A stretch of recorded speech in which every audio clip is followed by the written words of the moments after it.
Okay, I'm back with the last video on the terms we need to know for this test. Let's talk about texts, documents, text and documents and signs. So the terms here are going to be text, documents, signs, symbols, icon, index, ephemeral text, permanent text, and archive. So what is a text? A text, let's just go ahead and call it a collection of symbols. Excuse me, sorry. A collection of signs that conveys meaning to an audience. And usually the text is going to have an author. We sort of assume it has an originator, the author of that masterpiece, that painting, that artwork, that building, the clothes you wear, the fashion designer. Okay, so the author of the speech, that sort of thing. The author of an article you may read.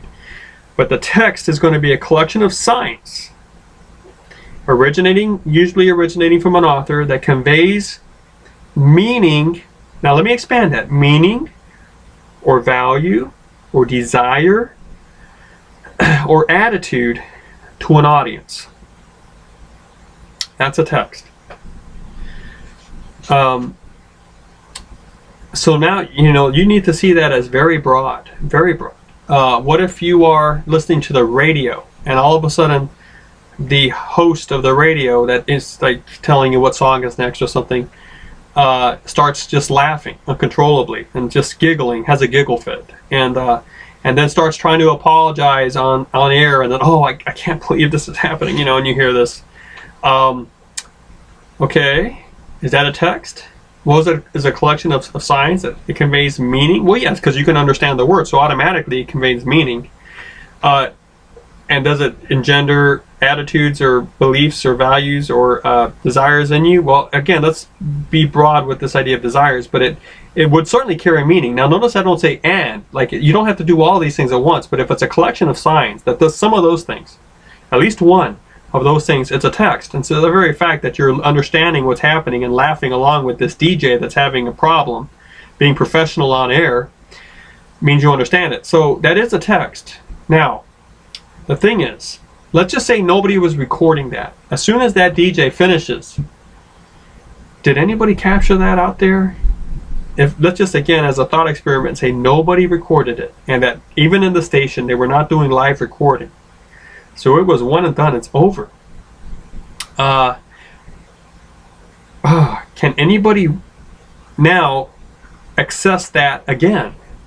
No, they can't. So that was a very ephemeral text. Now let's say that you hire a plane to go up in the sky and to spell out, through the smoke coming out of hose in the back, eat at Joe's, or visit the, I don't know what, so whatever. Buy my paintings at $9.99 or something. Is that a text? Was it a collection of signs that conveys meaning or attitude or desire or beliefs or values? Yes. Sure, you can read it. Is it going to last very long? Well, unless someone takes a picture of it, it's going to disappear in the next wind, right? So that's an ephemeral text, ephemera. The plural would be ephemera. It's just stuff that doesn't last, but for its moment, it's a collection of signs and stuff. So let's think, you're watching this in a video, right? But let's pretend you're actually talking to me face to face. I mean, that's because you are face to face. Let's talk in presence, in live presence, in person, non-mediated. You're with me in my office, or I'm with you in your wherever in our classroom. And you aren't recording it, and I'm not reading from any notes. I'm just talking to you. Was that a text? Is that a text? Was it a collection of signs that conveys meaning? Values, beliefs, attitudes, or values and beliefs, values or beliefs or attitudes or whatnot? Yes, okay, it is a text. But if we're not recording it, it's gone as soon as it's uttered. But now look at what's actually happening. I've recorded this thing, right? So I've captured it, which moves it into a different realm. Okay, so let's now talk about documents. Documents. Well, before we go on to documents, I'll make a point. Not all texts are ephemera. think of the Roman ruins, you know, and you go to Greece or Rome, and you look up at the building, and you see carved in chisel and in Roman font the Latin saying, and it's been there for 2,000 years, and it's going to be there for another 1,000 unless somebody bombs it, right? Are we great at doing that? That's pretty permanent. So Mount Rushmore, is Mount Rushmore a text?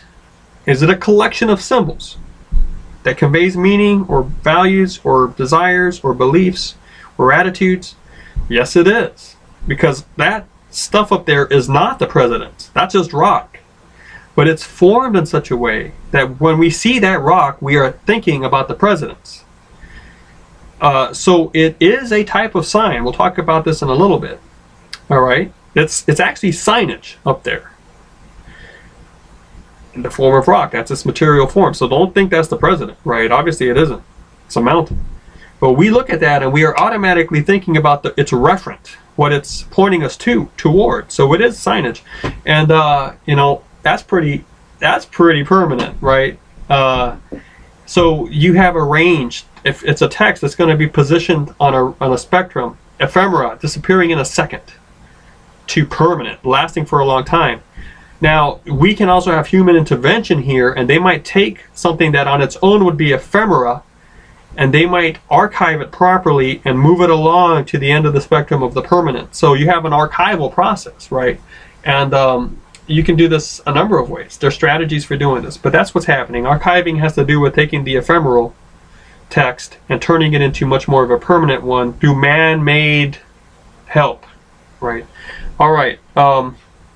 What happens though when, as I just do it now, you take a text, but you capture it in such a way that it is no longer just a collection of symbols that exist for a moment and disappears.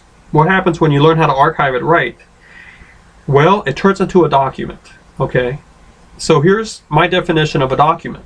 A text that can be copied. That's a very basic definition. Well, actually, I should amend it. I should say a text that has been copied, right? Because you know, you can copy the Mount Rushmore. Good luck with that. You know, good luck first of all finding another mountain like that and another sculptor. But you can copy it just by taking a picture. So until it has actually been copied, text may just stay text. But once they are copied in some way, captured, recorded, they become documents. All right. So a picture of Mount Rushmore is a document. This video that you're watching is a document because it's a text that has been captured and is copyable. You see how we can copy it now? So a document by default, by the way I'm trying to define the term here, is connected to copyright law and copyright notion just by virtue of the fact that it is a copy. All right. Or that it is readily copyable, has been copied and is still copyable. So, a text in that it is a collection of signs that conveys meaning or value or belief or attitude or desire to an audience. So it has to be publicly accessible. That's part of being a text. So thoughts you keep to yourself will never be a text, although we can say that a divine power that can read your mind, God might see it, will see it. So that you know, it is a text in that sense. But you know, as far as humans go, the inscrutable darkness of your black box, you know, until you put it in words, right? You put your thoughts into words. Now, are words symbols? Absolutely. I mean, signs, sure. So all I have to do is switch language on you, and you'll realize how much of signs they are. So you have text, you have documents. Documents are texts that are copyable, that have been copied. And so, you know, think of what that implies. They can be accessed by an audience over and over and over again, right? So they're permanent in that way. They're archivable in that way. But now let's talk about signs. And when we understand a little bit more about signage, we realize how broad text and documents are in our lives. And I'm following the ideas of a fellow named C.S. Peirce. Now it's spelled P-E-I-R-C-E, but it's pronounced Peirce, and he was a famous early 20th century semiotician or philosopher, and he came up with 3 basic signs. He came up with a lot of stuff, but this is very helpful when you first approach his work to understand his 3 basic levels of signs. And the first thing you run into is a symbol. Okay, so a symbol is anything that on its own is not recognizable as pointing towards something or it's conveying meaning. You may have actually heard that. I've got 3 kids jumping around on top of me up here and the next level, the next floor, and I tell them, stop jumping around, you're breaking stuff, and they don't listen. A sign, a symbol, is anything that on its own, you have to learn how to interpret it. So here's a book on calligraphy. You see the C up there? Well, here we go. I'm still trying to learn how to do the C. Well, that's like a half circle, right? Whoever told us a half circle can make us make the sound k, k. You have to learn this. Now, it may seem so natural to you to read it because you've learned it since you were 2 or 3, but before that, think how hard it was. Just watch a 2-year-old or a 3-year-old trying to learn these things. You learn them. This process is passed down. Okay, so all letters are symbols. But now look at, this right here. Okay, what is that? The thing. What's the thing? Well, here's another one. If you can see this, you see that right there? What is that thing? That's a block. And you just know it because it looks like a block. And you've met blocks in real life. And you've met scissors in real life. The other one was a scissor. So, that's a whole different type of sign. That's called an icon. An icon is a sign that depends on your recognizing it because it resembles the thing it's trying to make you remember or think about. So the symbol, you have to learn what it means. I'm trying to find another symbol around here.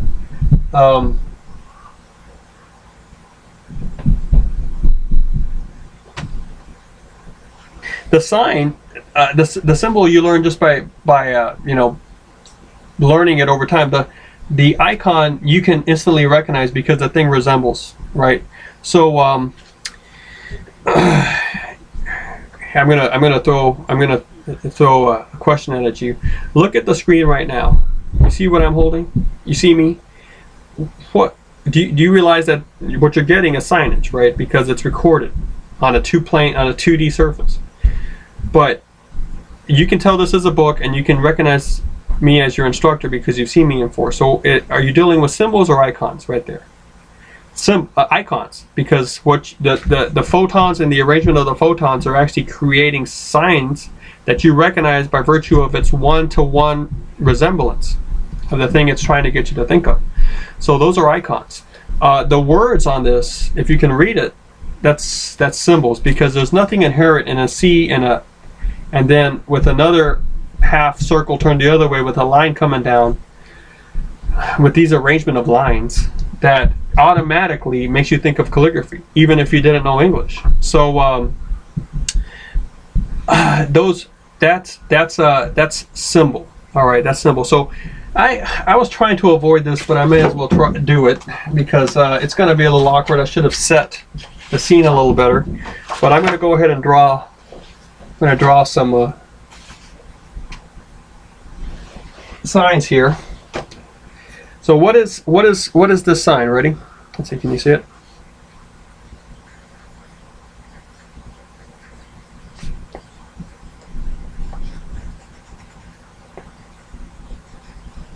Three arrows like that. You just automatically recognize it as recycle, right? But you've recognized it because your society has taught you that this symbol means recycle.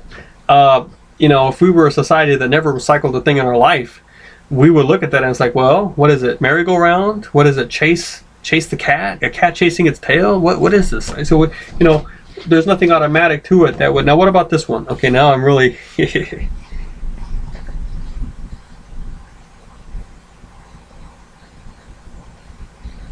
And it's usually in a circle.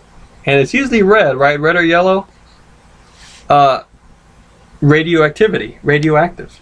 So these are symbols. right? But what about this one? What about, now this should make you think of an emotion. Is it a symbol or an icon? Well, it's an icon because it's resembling the structure of your face or the arrangement of your face, muscles and that sort of thing when you're within this range of this emotion. So that's an icon.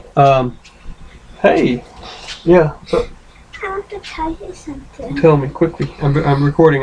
We'll just work through this couple minutes here. I want to tell you that Chloe started fighting, and she kicked. And She kicked somebody? no, she kicked Solomon. She kicked Solomon. And Solomon did something to Chloe, and then she kicked him She kicked him. Where did she kick him? right in the tummy. In the stomach. Yeah. Okay, you know what? I know Mama's up there. I'll come right up in about 5 minutes. So yes, you've heard the news. Somebody got a stomach kick.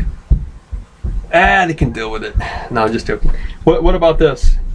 Ready? Let's get this up close.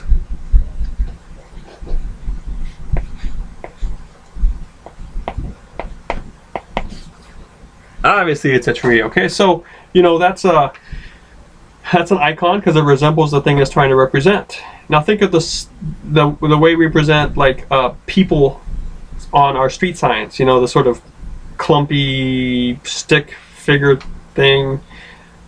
Well, those are icons. Now there are some things that it gets a little more complicated, and you think to yourself, well, is that an icon or a symbol? What is it? For example, just look around your computer right now, and you might find this symbol, especially at the top of the screen, right?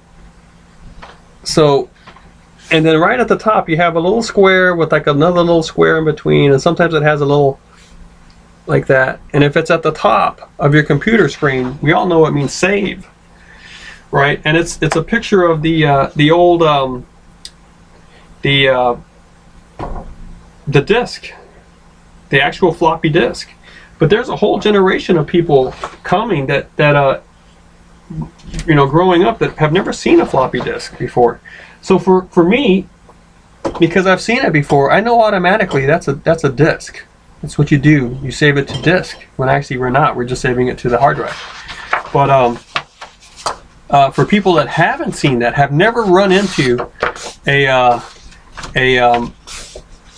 an actual floppy disk, for them that's a symbol because they just learned what it meant. They don't remember actually saving stuff to the disk.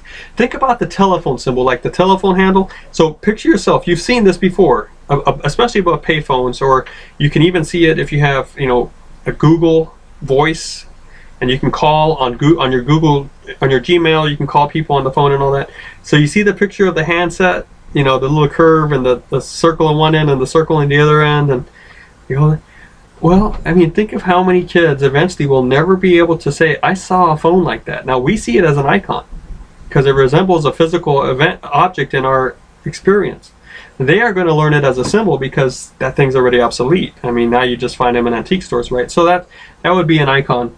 And to them, it would be a symbol. You got a sign that's like toggling between the two, depending on how the audience is accessing it. The third type of sign is called an index. Okay, an index is also related to natural,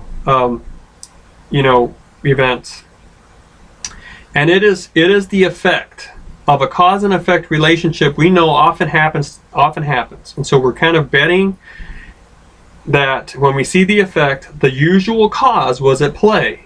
Okay, so when you go outside and you see, like just right now, I heard somebody crying up there, and it was a particular type of crying. So I'm thinking somebody got hurt. So the cry to me came after the fact, the actual fact of somebody getting hurt, which because of the newscaster that just came into our set, I find out it's my youngest that has been kicked in the stomach. My 3.5-year-old that has been kicked in the stomach by my 8.5-year-old. So this is going to be interesting. The cry was an index of some physical activity that caused pain. It was an index of pain in that direct connection, right? because I could recognize the cry and all that sort of thing. Could I have been mistaken? Could they have staged it up there? Oh, let's just cry and like get daddy going. Yes, they could have. Do I think that's probable? No, I think somehow my little boy, did experience some pain that made him cry out like that. So when I access meaning or receive meaning from the world in terms of this cause and effect thing, and I'm actually getting the effects, and if the effects I'm looking backward to the probable cause, I'm actually committing a logical fallacy most of the time, but it does.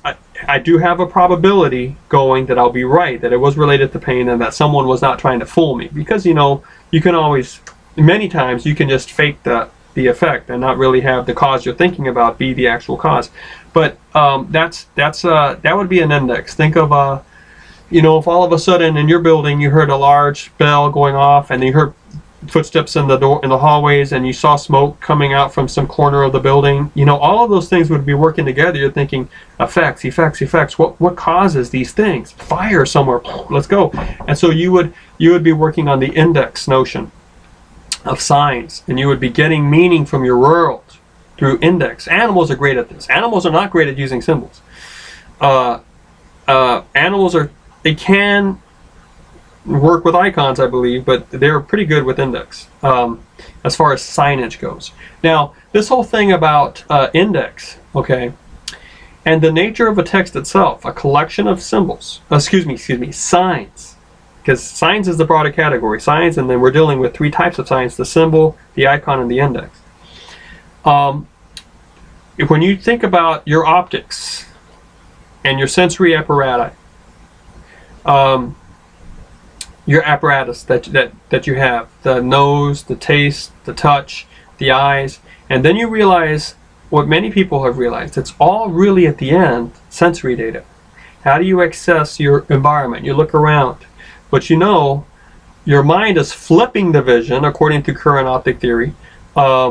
Your mind is flipping the object. Your mind's adding color to it that's not there. Now, if you again go with modern concepts of vision and color, you have to admit that this turtle is anything but black, because black is the one color that's being rejected in the absorption process of light upon this object. So it's not black. It's just convention that we call it black. But then you realize, or what about this, right? So my mind is telling me I've got this turtle here, and here comes my finger. And I know, because I can see it right through the sensory data I'm receiving, that the two are getting closer. Because I have already a preconceived notion that this thing should be solid, as soon as I touch it, my mind is producing the sensation of solidity. That's not a far-fetched explanation.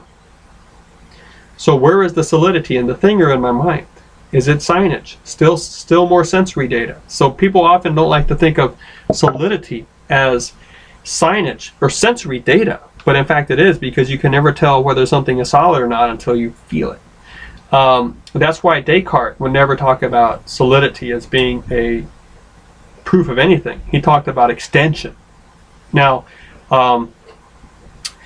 the trouble is, when you realize how your vision is and how your hearing is, then you can play with the proposition that in fact you are in a whole box of signage, and that is all you are getting. Now, you may make the extrapolation that there is reality behind it, but you're not accessing it. You're accessing only the signage of it, and it feels so good. It feels so convincing, right? But that is certainly a possibility, which is why people that, first of all, come to philosophy through semiotics begin very quickly to embrace the notion of the language of being, the language of reality. All right? But I would ask you to consider, all right, let's just pretend, let's do a thought experiment. Let's say that everyone who has eyes, everyone that can see color, animals and people, anyone who can see color, let's just pretend that they get flung out into space, or that they die. Let's just say that we all die. And as soon as the last person who can actually see color dies, then I ask you, what color is the universe? And if you can imagine this the way I'm seeing it, which is yet to be determined whether it's the right way to imagine it, it's an awfully dark place. So this, it's kind of weird to realize that actually I am in the middle of an inky blackness right now as I speak to you. And I can kind of access it like this. I'm glad to open them again. So this notion of signage and the three basic categories that Peirce has developed should challenge you to think about reality in certain ways, which may explain a way, or give you a way to navigate some very thorny questions that, before you bring semiotics into play as part of the way you can answer these questions, seem to be quite troubling. All right. We'll discuss this later. At this point, you'll just need to remember for the test things like texts, what makes a text, what makes a document a text, how is it a more specific type of text, signs, basically the three types of signs: symbols, icon, and index. And then going back to text, what is an ephemeral text, what is a permanent text, and the archiving process of turning the ephemeral into the permanent. I mean, how might I ask you this on the test? I might just ask you, what do we call the process when you take an ephemeral text and make it permanent? Archiving. Okay, again, I hope this has been profitable to you. This video went a little longer than I thought it would go. That seems to be the rule of thumb the general predicament when I make these videos. So thanks again for the time that you put into doing this. I hope this has been profitable. I hope it helps you on your test.